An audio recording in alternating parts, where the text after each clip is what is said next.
ತಿರುಪತಿಯಲ್ಲಿ ನಿತ್ಯ ನಡೆಯುವಂತಹ ಮೊದಲ ಆರತಿ ಕರ್ನಾಟಕದ್ದು. ಇಡೀ ಕರ್ನಾಟಕ ಮೆಚ್ಚುವಂತಹ ಘೋಷಣೆಯನ್ನ ಸಿಎಂ ಡಿಕೆ ಶಿವಕುಮಾರ್ ಮಾಡಿದ್ದಾರೆ. ಹಿಂದೂ ಹುಲಿಯ ಆಗಲು ಹೊರಟ್ಬಿಟ್ರ ಇಲ್ಲಿ ಡಿಕೆ ಶಿವಕುಮಾರ್ ಅಂತ ನೋಡಿ. ತಿರುಪತಿ ತಿಮ್ಮಪ್ಪನಿಗೆ ನಡೆಯುವಂತಹ ನಿತ್ಯ ಮೊದಲ ಆರತಿ ಏನಿದೆ ಅದು ಕರ್ನಾಟಕದ್ದು. ಇಡೀ ಕರ್ನಾಟಕ ಮೆಚ್ಚುವಂತಹ ಘೋಷಣೆಯನ್ನ ಈಗ ಡಿಕೆ ಶಿವಕುಮಾರ್ ಮಾಡಿದ್ದಾರೆ. ಹಿಂದೂ ಹುಲಿಯ ಆಗಲು ಹೊರಟ ಸಿಎಂ ಡಿಕೆ ಶಿವಕುಮಾರ್ ತಿಮ್ಮಪ್ಪನ ಭಕ್ತಾದಿಗಳು, ಶಾಸಕರು, ಅಧಿಕಾರಿಗಳಿಗೆ ಬಂಪರ್ ಗಿಫ್ಟ್ ಅನ್ನ ಡಿಕೆ ಶಿವಕುಮಾರ್ ನೀಡಿದ್ದಾರೆ. ಯಾಕೆ ನಿಯಮ? ಕನ್ನಡಿಗರಿಗೆ ಮೊದಲನೇ ಆರತಿ ಕೊಡೋದು ಯಾಕೆ? ತಿರುಪತಿಗೆ ಹೋಗುವಂತಹ ಎಲ್ಲಾ ಕನ್ನಡಿಗರಿಗೂ ಮೊದಲ ಆರತಿ ದರ್ಶನನ. ಡಿಕೆ ಶಿವಕುಮಾರ್ ಜಬರ್ದಸ್ತ್ ಘೋಷಣೆ, ವಿಶೇಷತೆ ಏನು? ಇದೆಲ್ಲ ಪ್ರಶ್ನೆಗಳು ಸಹಜವಾಗಿ ಮೂಡುವಂಥದ್ದು. ಏನು ತಿಮ್ಮಪ್ಪನಿಗೆ ನಿತ್ಯ ನಡೆಯುವಂತಹ ಮೊದಲ ಆರತಿ ಕರ್ನಾಟಕದ್ದು. ಇಡೀ ಕರ್ನಾಟಕ ಮೆಚ್ಚುವಂತಹ ಘೋಷಣೆಯನ್ನ ಈಗ ಡಿಕೆ ಶಿವಕುಮಾರ್ ಮಾಡಿದ್ದಾರೆ. ಹಿಂದೂ ಹುಲಿಯ ಹಗಲು ಹೊರಟ್ರ ಇಲ್ಲಿ ಡಿಕೆ ಶಿವಕುಮಾರ್ ಅಂತ.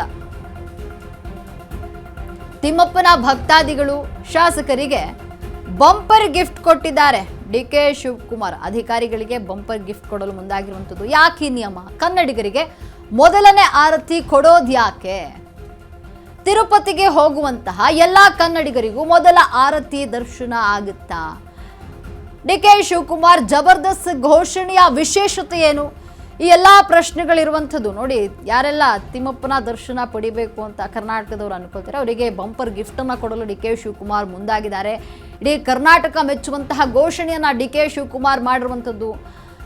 ಅಂದರೆ ಕರ್ನಾಟಕದವರಿಗೆ ಮೊದಲ ಆರತಿ ಸಿಗುತ್ತಾ, ಅಂದರೆ ದರ್ಶನ ಆಗುತ್ತಾ? ಇದೆಲ್ಲ ಪ್ರಶ್ನೆಗಳಿದೆ. ಹಿಂದೂ ಹುಲಿಯ ಆಗಲು ಹೊರಟ್ರ ಡಿಕೆ ಶಿವಕುಮಾರ್ ಅಂತ ತಿಮ್ಮಪ್ಪನ ಭಕ್ತಾದಿಗಳು, ಶಾಸಕರು, ಅಧಿಕಾರಿಗಳಿಗೆ ಬಂಪರ್ ಗಿಫ್ಟನ್ನು ಕೊಡ್ತಿದ್ದಾರೆ.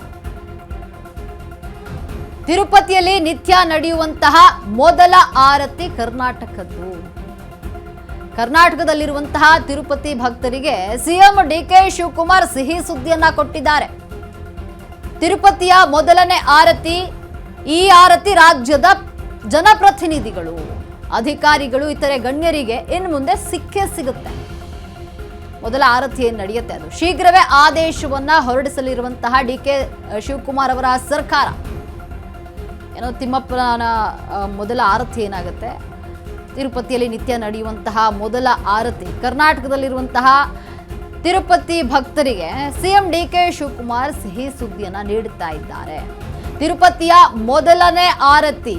ಈ ಆರತಿ ರಾಜ್ಯದ ಜನಪ್ರತಿನಿಧಿಗಳು, ಜನರಿಗೆ, ಅಧಿಕಾರಿಗಳಿಗೆ ಬಂಪರ್ ಗಿಫ್ಟ್ ಆಗುವಂಥದ್ದು. ಏನಿದು ಆರತಿ ಅಂತ ನೋಡೋದಾದ್ರೆ, ಈ ಆರತಿ ನಿತ್ಯ ಕರ್ನಾಟಕ ಸರ್ಕಾರದ ವಿಶೇಷ ಅಧಿಕಾರಿಗಳಿಗೆ, ಮುಂದಿನ ದಿನಗಳಲ್ಲಿ ಸಚಿವರು, ಶಾಸಕರು, ಹಿರಿಯ ಅಧಿಕಾರಿಗಳು, ನ್ಯಾಯಾಧೀಶರು ಸೇರಿದಂತೆ ಯಾರು ಹೋದ್ರೂ ಕೂಡ ಮೊದಲೇ ಆರತಿ ಸಿಗುತ್ತೆ. ಸರ್ಕಾರದ ಪರವಾಗಿ ಯಾರೇ ಹೋದ್ರೂ ಈ ಆರತಿಯನ್ನ ನೀಡಬೇಕು.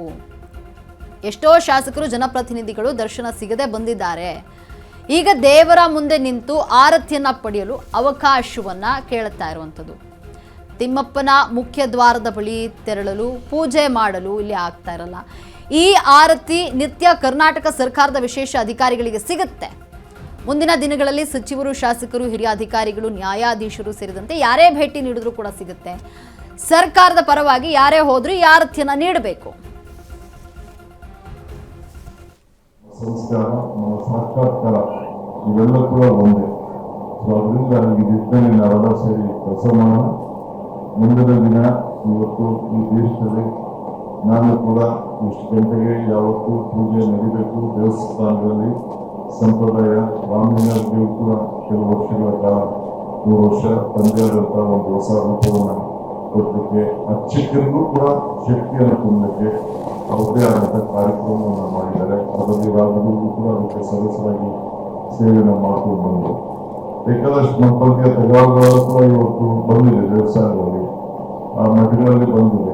ಅದೆಲ್ಲ ನಾನು ಚರ್ಚೆ ಮಾಡಲಿಕ್ಕೆ ನಾನು ಹೋಗುವುದಿಲ್ಲ. ಆದರೆ ಇವತ್ತು ನಮ್ಮ ಇಂಥ ಪವಿತ್ರವಾದ ಕೆಲಸಕ್ಕೆ ನಾವು ಬಂದಿರುವಂಥ ಸಂದರ್ಭದಲ್ಲಿ ಕೊನೆಗೆ ನಾವು ಪ್ರಜೆಗಳ ಗಮನ ಇಟ್ಕೊಂಡೇ ನಾವು ಇವತ್ತು ನಮ್ಮ ಕೆಲಸವನ್ನು ನಾವು ಮಾಡಬೇಕು. ನಮ್ಮ ಸಂಸ್ಕಾರ, ನಮ್ಮ ಸಾಕ್ಷಾತ್ಕಾರ ಇವೆಲ್ಲ ಕೂಡ ಒಂದೇ. ಸೊ ಅದರಿಂದ ಈ ದಿನದಲ್ಲಿ ನಾವೆಲ್ಲ ಸೇರಿ ಕೆಲಸ ಮಾಡೋಣ. ಮುಂದಿನ ದಿನ ಇವತ್ತು ಈ ದೇಶದಲ್ಲಿ ನಾನು ಕೂಡ ಇಷ್ಟು ಗಂಟೆಗೆ ಯಾವತ್ತೂ ಪೂಜೆ ನಡೀಬೇಕು ದೇವಸ್ಥಾನದಲ್ಲಿ ಸಂಪ್ರದಾಯ. ರಾಮಲಿಂಗರು ಕೂಡ ಕೆಲವು ವರ್ಷಗಳ ಕಾಲ 3 ವರ್ಷ ತಂದೆಯವರು